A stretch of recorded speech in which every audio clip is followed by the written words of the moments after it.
सभी को नमस्कार। मैं कविता दुआ करनाल से पॉलिटिकल साइंस लेक्चरर आप लोगों के बीच में हूँ। आज हम 10th की सिविक्स का पहला लेसन संघवाद, क्योंकि हमारा सिलेबस कम हो चुका है, जो इसमें पहला लेसन है वो है संघवाद, उसे करेंगे। इससे पहले हमने राजनीतिक दल को देख लिया था। तो अब हम जो सिविक्स का दूसरा लेसन बना रहे हैं, मतलब हम पढ़ेंगे, वो है संघवाद। देखिए, जब हम शासन प्रणाली की बात करते हैं तो शासन प्रणाली राजतंत्र, लोकतंत्र और सैनिक तंत्र है। संघवाद लोकतांत्रिक देशों में अपनाई जाने वाली प्रणाली है। इसमें सत्ता का 2 या 3 स्तर पर बंटवारा किया जाता है, जैसे कि केंद्र सरकार, राज्य सरकार और हमारे भारत में स्थानीय स्वशासन, जिसे कि हम पंचायतें या शहरों में नगर निगम। गांवों में तो पंचायतें हैं और शहरों में नगर निगम या नगर पालिकाएं हैं। वो जनसंख्या के अकॉर्डिंग डिसाइड होता है कि अगर इतनी जनसंख्या है तो नगर पालिका, उससे अधिक है तो नगर निगम बन जाती है। तो उस सब के बारे में इस लेसन में हम जानेंगे। लेसन बहुत ही सिंपल है। आपको एक बार इस लेसन की वीडियो देखने से ही समझ आ जाएंगे। देखिए, शासन प्रणाली के बहुत से रूप हैं, एकात्मक और संघात्मक। उनके बारे में हम जानेंगे। संघीय शासन प्रणाली के बारे में, संघवाद जिसे कहते हैं, उसके बारे में जानेंगे कि भारत का संघवाद का स्वरूप कैसा है। विश्व में देखिए 193 से अधिक देश हैं, लेकिन 25 देशों में ही संघीय शासन व्यवस्था है। तो इन सब चीज़ों के बारे में हम इस लेसन में जानेंगे। आइए शुरू करते हैं हम अपना आज का टॉपिक, संघवाद। तो चलिए शुरू करते हैं अपना लेसन 1, संघवाद। देखिए, जो 10th की सिविक्स है बहुत ही इंटरेस्टिंग है। सबसे पहले देख लेते हैं लेसन हमें दिया गया है, उसकी उद्देश्य क्या है। देखिए, जो सबसे पहला उद्देश्य है वो है आपको संघवाद का अर्थ बताना। दूसरा उद्देश्य क्या है? भारतीय संघीय व्यवस्था का ज्ञान देना, कि भारत में किस तरह की संघीय प्रणाली अपनाई गई है वो आपको बताना। तीसरा, संघीय व्यवस्था कैसे चलती है उसकी जानकारी आपको देना। चौथी, केंद्र और राज्यों के संबंधों का ज्ञान देना। चलिए, सबसे पहले हम जान लेते हैं एकात्मक शासन प्रणाली किसे कहते हैं। देखिए, शासन का जो एकात्मक स्वरूप है उसकी निम्नलिखित विशेषताएं हैं। सबसे पहली, कि जो राष्ट्रपति है वो नाम मात्र का अध्यक्ष होता है। ठीक है जी। सरकार का वास्तविक अध्यक्ष प्रधानमंत्री होता है। भारत में ऐसा ही है। मतलब शक्तियों का बंटवारा केंद्र और राज्यों के बीच में है, लेकिन जो वास्तविक शक्तिशाली है वो राष्ट्रपति ना होकर प्रधानमंत्री है भारत में। दूसरा, राष्ट्रपति के चुनाव जनता द्वारा प्रत्यक्ष नहीं होता। भारत का राष्ट्रपति जनता द्वारा सीधा नहीं चुना जाता, उसे संसद और क्रांति विधानमंडल के सदस्य चुनते हैं। तीसरा पॉइंट, कार्यपालिका अथवा मंत्रिपरिषद विधानमंडल अथवा संसद का ही एक भाग है, क्योंकि मंत्रिमंडल के सभी सदस्य संसद के भी सदस्य होते हैं। भारत में ये प्रणाली प्रचलित है। चौथा, देखिए क्या कह रहा है। प्रधानमंत्री संसद में बहुमत दल का नेता होता है, अर्थात भारत में जो प्रधानमंत्री चुना जाता है उस दल से चुना जाता है जिसे बहुमत मिला हो। इसलिए कार्यपालिका और विधानमंडल के बीच में संतुलन बना रहता है। पांचवा, सेंसर का सरकार पर पूर्ण नियंत्रण होता है। यदि प्रधानमंत्री संसद में बहुमत खो दे तो उसे अपना त्याग पत्र देना पड़ता है। भारत के प्रधानमंत्री का अस्तित्व संसद के बहुमत पर निर्भर करता है।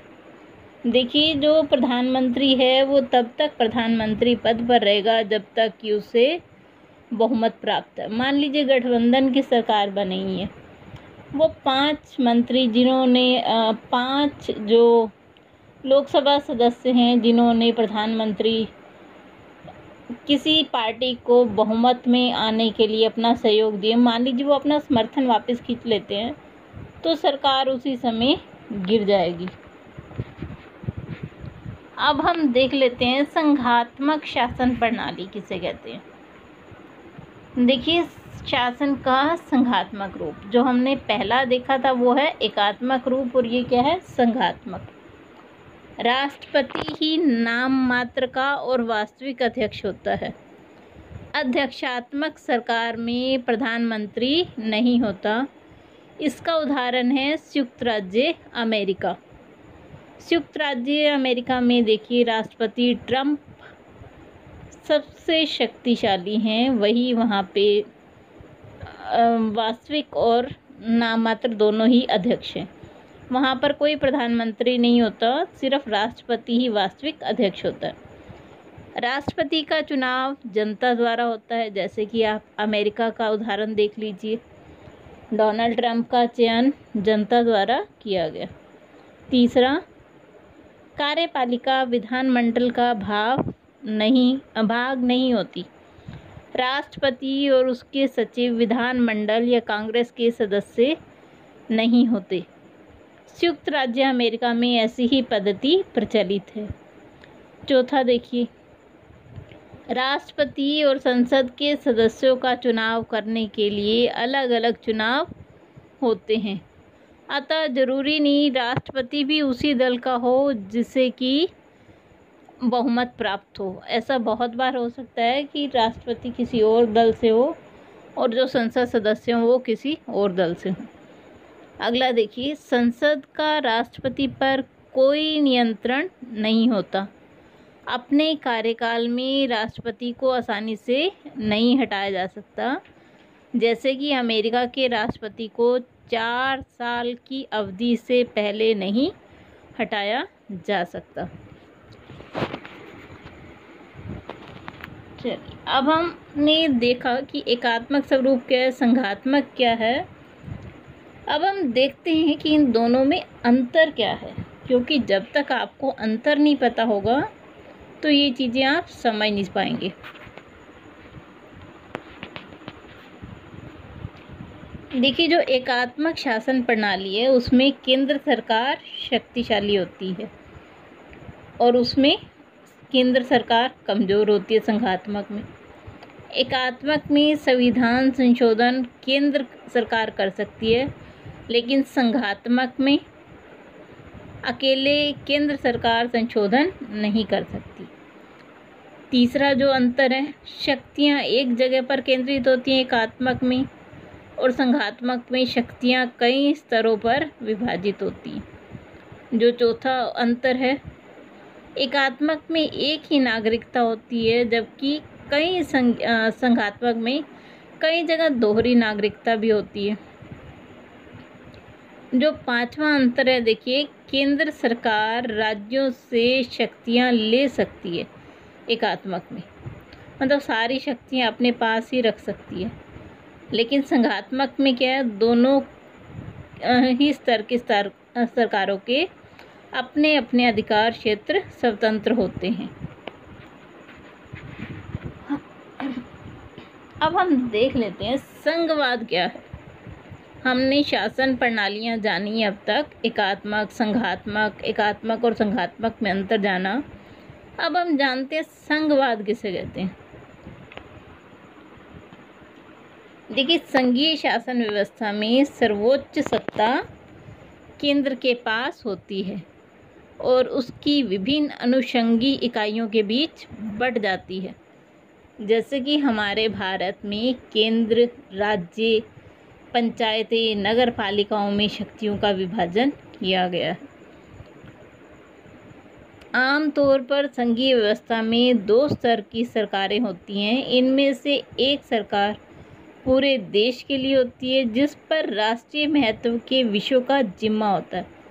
फिर राज्य या प्रांत के स्तर की सरकारें होती हैं जो शासन के प्रतिदिन के कामकाज को देखती हैं। सत्ता में इन दोनों स्तर की सरकारें अपने अपने स्तर पर स्वतंत्र काम करती हैं। देखिए, हमारे भारत में संघवाद है। यहाँ पर आपको 3 स्तर पर सरकारें दिखती हैं, केंद्र, राज्य और स्थानीय। स्थानीय में आपकी नगर पालिकाएँ, पंचायतें वो सारी आ जाती हैं। चलिए इससे आगे देखते हैं अब हम। ये आपको एक मैप दिया गया है। इस मैप में आपको बताया गया है कि जो दुनिया के 193 देश हैं, उनमें से केवल 25 देशों में ही संघीय शासन व्यवस्था है। लेकिन इन जो 25% है, उसमें पूरे विश्व की 40% जनसंख्या रहती है। दुनिया के अधिकतर बड़े देश संघीय देश हैं। आप इस मानचित्र में ढूंढ सकते हैं। जो रेड कलर आपको दिखाई दे रहा है, वहाँ पर संघीय शासन व्यवस्था है। देखिए, रूस, कनाडा, संयुक्त राज्य America, Brazil, Argentina, Australia, Bharat, Pakistan, Ethiopia, Nigeria, Germany, Belgium, Switzerland, Spain और दक्षिण अफ्रीका। इन सब देशों में आपको संघीय सरकार दिखाई देती है। चलिए अब हम देख लेते हैं कि उनके फीचर क्या हैं। सबसे पहला, 2 या 2 से अधिक स्तर वाली सरकारें होती हैं। अलग अलग स्तर की सरकारें एक ही नागरिक समूह पर शासन करती हैं। उन पर कानून बनाने, कर वसूलने और अपने प्रशासन का अधिकार क्षेत्र देखने का जिम्मा होता है। विभिन्न स्तरों की सरकारों के अधिकार क्षेत्र संविधान में स्पष्ट रूप से वर्णित होते हैं। संविधान के मौलिक प्रावधानों को किसी एक स्तर की सरकार अकेले नहीं बदल सकती।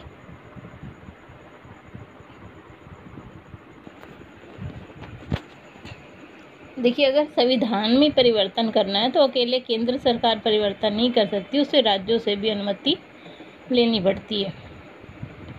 जो 5वां है वो है अदालतों को संविधान और विभिन्न स्तर की सरकारों के अधिकारों की व्याख्या करने का अधिकार है। मतलब जो अदालतें होती हैं इन संघीय व्यवस्था वाले देशों में काफ़ी सशक्त होती हैं। अगला है केंद्र और विभिन्न राज्य सरकारों के बीच सत्ता का बंटवारा। हर संघीय सरकार में अलग अलग किस्म का होता है। देखिए, 25 देशों में संघीय सरकार है तो सब में अपने अलग अलग कानून बने हुए हैं। पहला तरीका है 2 या अधिक स्वतंत्र राष्ट्रों को लेकर लाई एक बड़ी इकाई गठित करना। और दूसरा तरीका है बड़े देश द्वारा अपनी आंतरिक विविधता को ध्यान में रखते हुए राज्यों का गठन करना। फिर राज्य और केंद्र सरकार के बीच सत्ता का बंटवारा होना, जैसा कि हमारे भारत में किया गया है। आज के लिए बस इतना ही। आपसे कल फिर से हम मिलेंगे इससे अगले एपिसोड में। उम्मीद करती हूँ कि आपको वीडियो अच्छे लग रहे होंगे।